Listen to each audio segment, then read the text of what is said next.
Hey guys, can you hear me? Maybe somebody just does a quick hand raise so I can be sure that everybody can hear me. Cool, that seems to be the case. Let's maybe wait for another second, see if anybody else is coming in.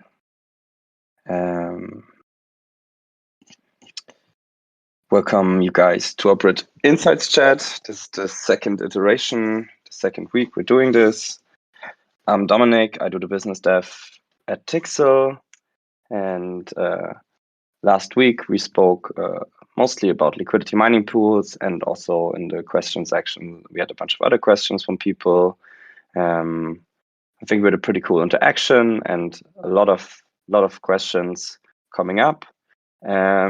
Today we're going to speak a little more about the farms, or I'm going to speak a little bit more about the farms in the beginning, and then we can kind of go with the conversation the same way we did last week. We created this chat to kind of explain the different features of our cross-chain bridge, answer your questions about it, and we always want to have kind of like an interaction here with the community. So the more questions and insights you guys have, the more interactive this is going to be. Every week I start with like a small topic, a brief introduction of that topic, and then we go on to answer the questions that people have been posting through social media and live on stage. You can either write your questions in the chat or you can speak on stage. Obviously, we will be recording the audio here. So basically, if you decide to speak, you already give us automatic permission to record and publish that audio. So just so you guys are aware of that. Okay, then let's maybe get started. I'll do the quick introduction again. I guess everybody here knows who we are. We're Tixl, German crypto organization, mostly for TXL token, now also the bridge token. And our goal is to connect all blockchains, and the cross-chain bridge basically is one of our core products to achieve that goal. All right, so the main topic today is going to be farms. What is a farm, or yield farming? Yield farming is kind of like the big thing that came up in like this DeFi summer of 2020, when all these like yield farms started coming up. It's basically a way to give out a utility or governance token, and for anybody that provides liquidity to that farm to kind of farm that token. I guess that's kind of how that word came to be. A farm can be a very, very good tool for a dApp or any kind of like decentralized whatever we have, to attract a lot of liquidity or a lot of TVL, total value locked, very fast. So, and that's kind of the same way how we use the farms here in the cross-chain bridge, is because obviously in the beginning for assets like USDC, we have a farm, or also Tixl assets, we had a lot of like traffic on the bridge in the beginning. We want to have the ability from the start to kind of have enough liquidity to be able to handle the volume we're hoping to get. So farms are a really cool way of like getting that liquidity fast, because they usually fill up pretty quickly because they're such a good deal for people. And obviously there's a limit to like how many farms we can have and how many rewards we can give out before all of this becoming unsustainable. So if anybody's wondering, right, there isn't a farm for every token. It's just that we kind of have to prioritize which tokens are important to us, which tokens are important to the protocol, and which tokens can have a farm. Yeah, another question towards that a lot of people had is like, how do these rewards get paid out in the farm? So the main way this happens is basically we have set up over all chains that we have connected right now. So that would be BSC, Polygon, and Ethereum. We kind of like set up a perimeter of how many tokens we want to give out per minute. We have to do that per minute because different blockchains have different block times, meaning the kind of the time which it takes for one block to be produced is different time intervals. And the way it works is that a farm gives out these new tokens or emits these new tokens on a per block basis. So we kind of have to do a little bit of a mathematical equation here to make sure we give out the percentages we want in tokens across different chains, and then have that adjusted to these different block times. So basically, if you have your token staked in the farm with every new block, for example, on Ethereum, that's around every 13 seconds, you basically get new tokens. And these then over time start like accumulating in the farm, and then you can use the harvest function to kind of harvest these tokens. And you could theoretically do that every block. But in most cases, that just wouldn't make sense because the gas you would be paying for that would be higher than what you paid for. Yeah, so that would be it, like overall on the farms. Maybe some of you guys have some more specific questions, so maybe you can see if somebody wants to raise their hand and speak on stage, and I can answer some of your questions about this live. Does anybody have any questions?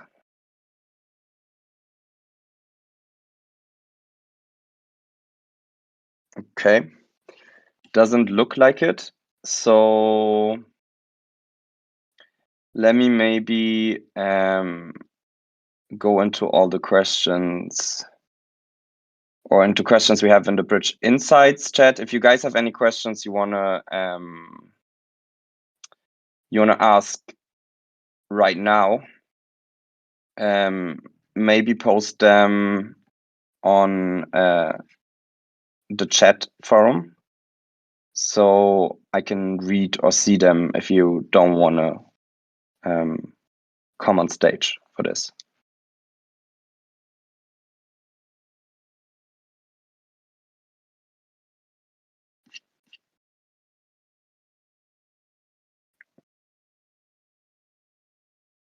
Maybe Emre can also give me like a little bit of an input here if we had any other questions coming up from the community in the last couple of days. I don't see too many questions here in the channel right now. There's one where Ben was asking, or Eric. Now there's a question here. Is there a reason why the farm rewards are not compounded as PancakeSwap does? I mean, PancakeSwap doesn't really auto-compound the farm rewards. There is just other protocols built on top of PancakeSwap, for example, Beefy Finance or AutoFarm, that kind of do the auto-compounding for you. The reason why the farms are not auto-compounded yet is because obviously we are still a smaller project and we would kind of have to get these big auto-compounding protocols to do the auto-compounding for us. What exists on PancakeSwap is basically just an auto-compounding cake pool where you can stake cake and then it auto-compounds the winnings you have. That's, as far as I know, the only auto-compounding thing that we have in PancakeSwap. But the farms themselves, usually on any kind of protocol or automated market maker that has a farm, don't get auto-compounded. There's usually always an outside entity like AutoFarm, Beefy Finance, etc. There's a bunch of other of these like yield optimizers that do the auto-compounding for you and take a percentage fee in in the token that gets farmed. So yeah, if TVL would be an issue for launching the cross-chain to the masses, did the team consider integrating liquidity providers? Kubido, can you maybe, like, what do you mean by liquidity providers? Do you mean AMMs, or what do you understand as a liquidity provider? The thing is about liquidity providers is you can't just integrate DEX liquidity, right? Because there would always be liquidity that is kind of in a pair. So we need single-sided liquidity to do this.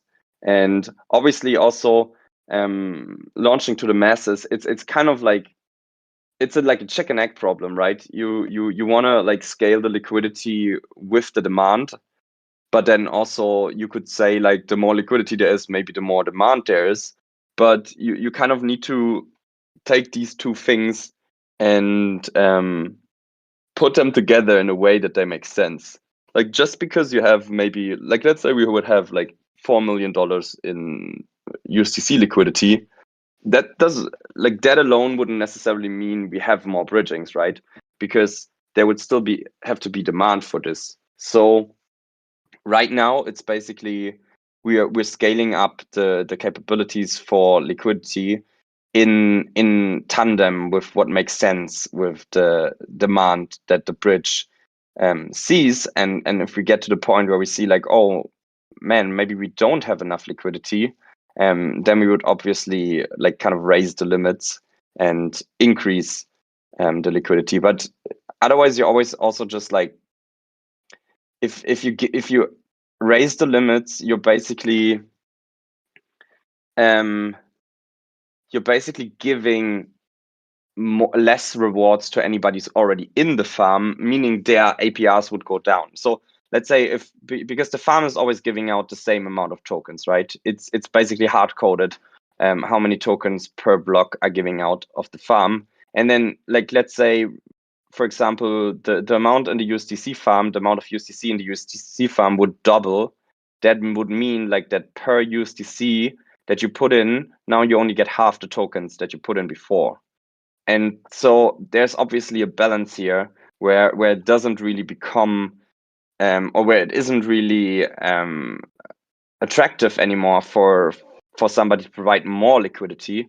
So you always want to kind of find a middle balance where you have enough liquidity, but it stays attractive for people to provide that liquidity.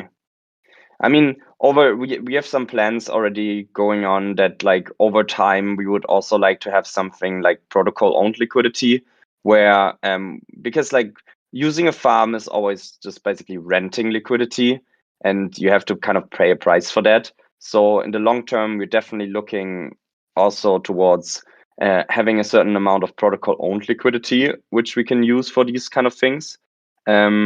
Because it's just better to kind of own the liquidity as the protocol because you need to use it anyway. And in the long run, it's better to own it than to like keep renting it for very long periods of time.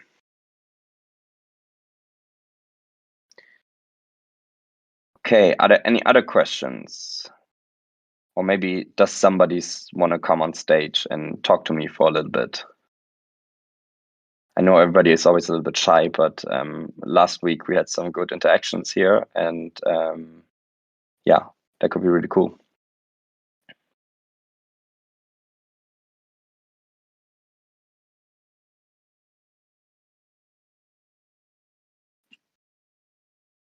Okay, doesn't look like it. I mean, if you guys want to, we can also like, I would kind of like open up the questions if anybody has any other questions that they want to ask, which aren't specifically connected to farming, but still connected to the bridge.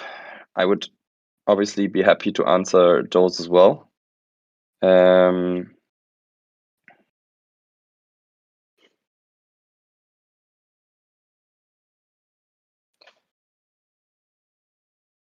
Let me see. So Cupido is writing something.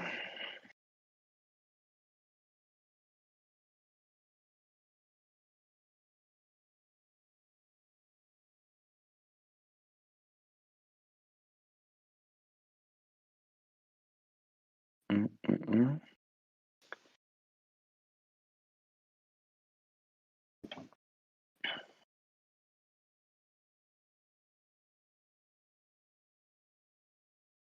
Okay.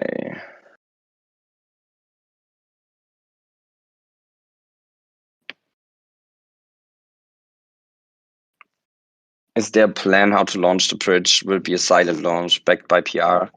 I mean, obviously, there's always a plan. Like, it's mm, it's not like people here don't make plans. We always obviously have a strategy that goes with certain things. And they're different. Or you mean a public plan? So, I mean, this is like always something that, right? The like you always have to take into consideration that also the project isn't like isn't a full DAO yet, so it's not like the protocol votes on everything. So, I mean, a public plan is always kind of a tough thing. We definitely have some plans. How we're going to publicize them, that's something that like the kind of marketing team would have to speak to. That's not really my area of expertise or what I do. Yeah, as from my perspective, I mean, you guys have already seen kind of what we did now with like getting the community on board in adding new projects. I'm always happy to talk to any kind of project that you guys kind of give us a contact to. Obviously, there's only so much that like so many protocols that people from our team can get in contact with at the same time, or even know about. Obviously, because there's thousands of protocols out there now. I think we'll have new things coming up, like adding native token support, like adding wrapped ETH, stuff like that. So yeah, there's definitely a plan and like putting all of this together and kind of making it bigger.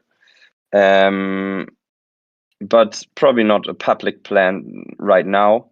Yeah, like as you guys seen, we have the reward program going on right now. You can use that, and there will definitely be other programs as well and other what you would call maybe PR protocols projects coming up.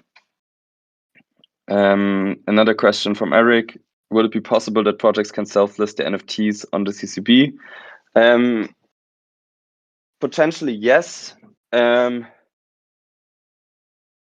I mean, there's always like a little bit about there's basically like a whitelisting step in that now, just so we can make sure that there are like no kind of like fake collections or whatever fake things getting added to the bridge. So for like the foreseeable future, we're probably still gonna work with a whitelisting approach, but that doesn't mean that we kind of like censor the protocols. It basically just means that we're, for like the sake of our users, we make sure that all of these protocols are legit and the token addresses on different chains like check out. So you can basically self-list your NFT. There's just one step of us basically checking if everything is legit in between. So it's not a complete self-listing yet where it's completely permissionless, but we definitely be working towards that. But it's tougher with NFTs than it is with tokens because yeah, you need to kind of like have some extra security steps on the way here. Would you rather recommend farming or earning yield with projects like Celsius or even ones with higher returns? And what is the advantage from farming? I mean, right now and still right now with kind of the APRs that we have in the farms, them being between like 100 and 150 or even 200. And these being single-sided liquidity farms, meaning there's no risk of impermanent loss besides for the LP one. This is definitely a yield that you probably will not be able to make with Celsius. I don't know, Celsius gives like maybe 15-20% yield. Personally, I'm not a big fan of projects like Celsius just because they're centralized, and that meaning that like all the coins Celsius holds, basically they have custody over, meaning they become like powerful entities.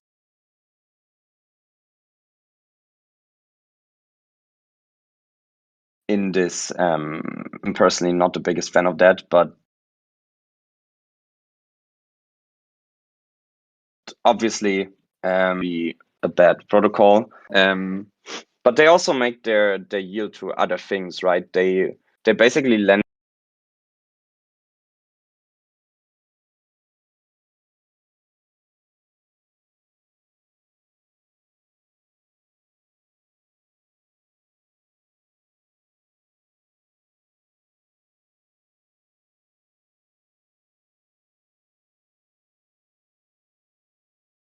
out your token. They're kind of like this.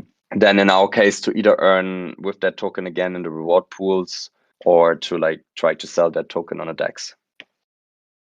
What's the rationale for the 20-40-40 split? I mean, the rationale for the 20-40-40 split was we were just trying to figure out where the most releases are going to be, because where the most releases are going to be, you're probably going to want to have the most liquidity.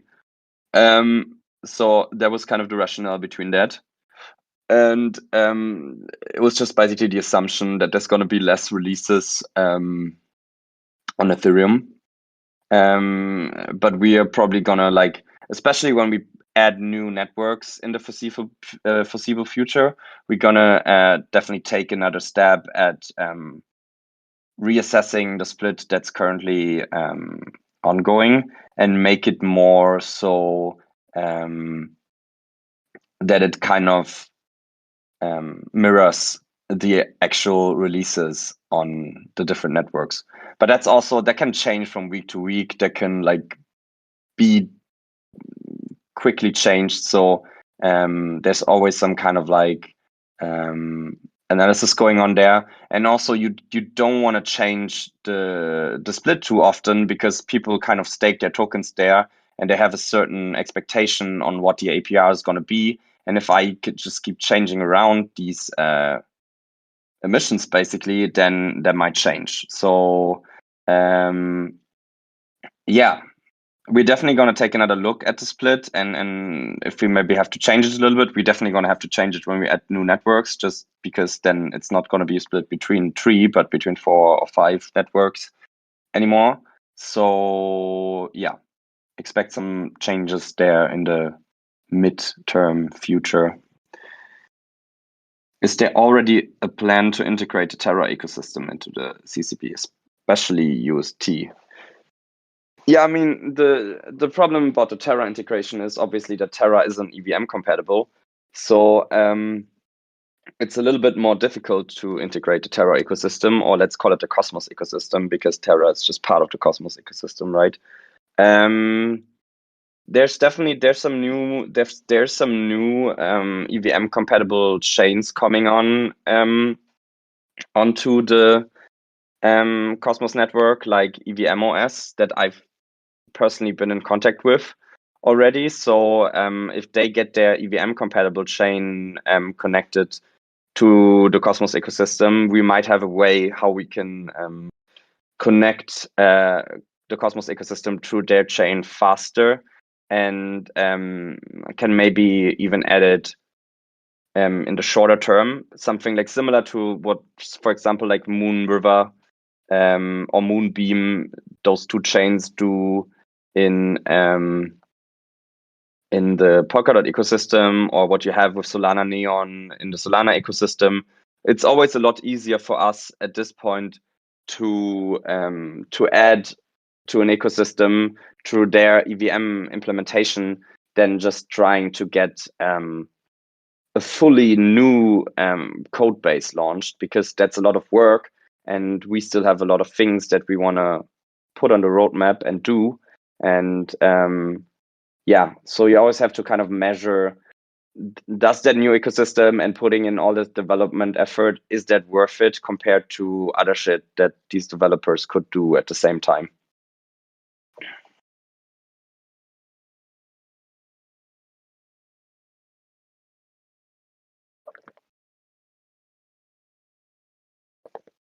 Okay, guys, any other questions?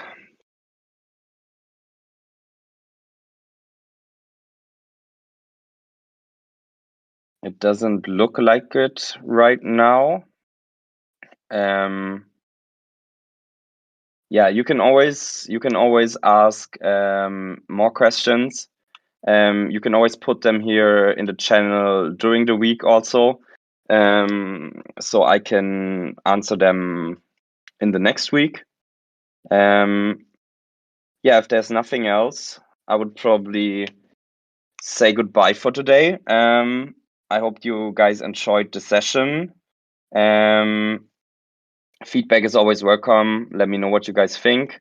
And next week, I'll be talking a little bit about the reward pools, and hopefully there's some new questions that you guys come up with. Thanks for your time.